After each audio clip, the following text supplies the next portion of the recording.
Now guys, I live in India where we get those big squishy dumplings, but somehow I found this. It was only in one materials shop.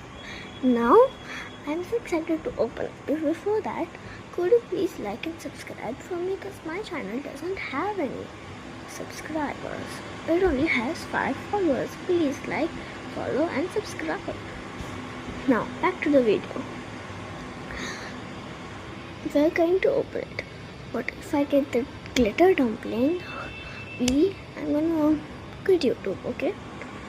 Now the great opening time.